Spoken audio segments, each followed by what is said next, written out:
ओम श्री विष्णवे नमः। हर महीने 2 एकादशी पड़ती हैं और हर एकादशी का अपना अपना अलग ही महत्व है।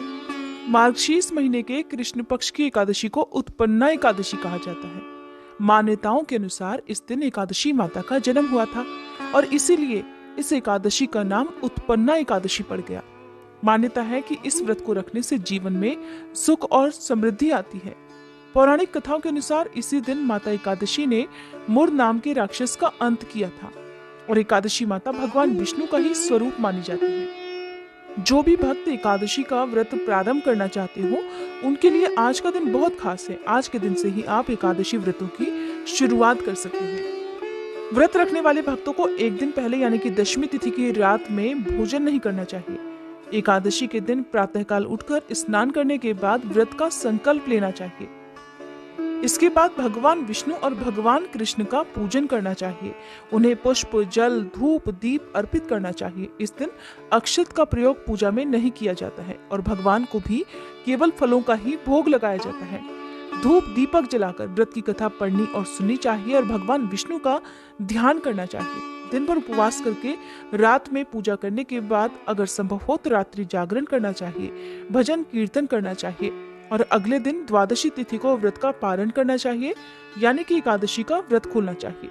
व्रत खोलने से पहले किसी भी जरूरतमंद व्यक्ति को या ब्राह्मण को भोजन या फिर दान दक्षिणा देनी चाहिए। इसके बाद ही स्वयं भोजन करके व्रत खोलना चाहिए। इस एकादशी का मुख्य उद्देश्य मनुष्यों के वर्तमान जन्म और पिछले जन्म में उनके हाथों से हुए जाने अनजाने में कोई भी पाप या बुरे कर्मों से मुक्त होना होता है ताकि इस जन्म में उन्हें फिर मोक्ष की प्राप्ति हो सके। पौराणिक कथाओं के अनुसार देवयुग में मुर नाम का एक राक्षस हुआ करता था जिसने समस्त ब्रह्मांड पर विजय प्राप्त कर ली थी। राक्षस मुर ने देवलोक और देवराज इंद्र दोनों को ही पराजित कर दिया था। अपनी पराजय और सभी लोकों पर मुर के उत्पात से चिंतित होकर सभी देवगण भगवान शिव की शरण में जा पहुंचे और अपनी रक्षा करने के लिए विनती करने लगे। भगवान शिव देवताओं से भगवान विष्णु के पास जाने के लिए कहने लगे कि वही आपकी समस्या का निवारण कर सकते हैं। तब सभी देवता बैकुंठ धाम में पहुंचकर भगवान विष्णु को प्रणाम करते हैं और भगवान विष्णु को राक्षस मुर द्वारा किए गए विनाश और देवताओं को बंधक बना लेने की बात बताते हैं। देवराज इंद्र की दयनीय प्रार्थना से भगवान विष्णु ने राक्षस मुर का वध करने का निश्चय किया। फिर भगवान विष्णु और मुर के बीच में भीषण युद्ध शुरू हुआ, लेकिन भगवान विष्णु द्वारा चलाए जा रहे किसी भी अस्त्र शस्त्र का उस राक्षस पर कोई प्रभाव हो ही नहीं रहा था। इस बात को ध्यान में रखकर भगवान विष्णु ने मुर को मल्ल युद्ध करने के लिए आमंत्रित किया।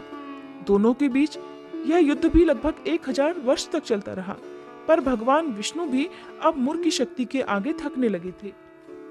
तब भगवान विष्णु ने अपनी ऊर्जा पुनः एकत्रित करने के लिए युद्ध भूमि में से दूर एक गुफा में जाकर विश्राम करने का सोचा। गुफा में विश्राम करते करते जब भगवान विष्णु सोने लगे तभी राक्षस मुर भी उनका पीछा करते करते उसी गुफा में आ गया। भगवान विष्णु को सोता हुआ देखकर वह उन्हें मारने ही वाला था कि तभी भगवान विष्णु के शरीर से एक दिव्य तेज प्रकट हुआ और वह एक स्त्री के रूप में परिवर्तित हो गया। तब उस दिव्य तेज ने ही राक्षस मुर को युद्ध के लिए ललकारा। राक्षस मुर ने उस स्त्री की चुनौती स्वीकार कर ली। फिर दोनों में भीषण युद्ध आरंभ हो गया। वह दिव्य नारी अपनी पूरी शक्ति से युद्ध कर रही थी। जब मुर थकने लगा तब इस बात का फायदा उठाकर उस दिव्य नारी ने देखते ही देखते राक्षस मुर का वध कर दिया।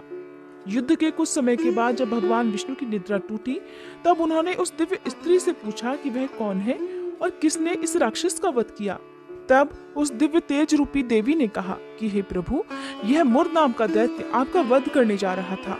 तब मैं आपके शरीर से प्रकट हुई और उस राक्षस का मैंने वध कर दिया।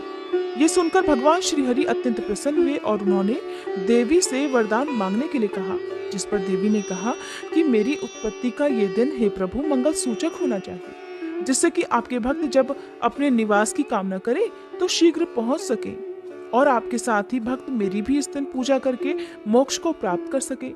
तब श्री हरि ने वरदान देकर उस देवी का नाम एकादशी रख दिया और कहा कि आज से जो भी भक्त मुझे प्रिय होंगे वो तुम्हें भी प्रिय होंगे।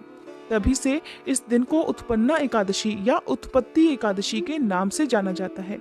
मान्यता है कि इसी दिन से सभी एकादशी व्रतों का भी जन्म हुआ। इसी दिन से एकादशी व्रतों की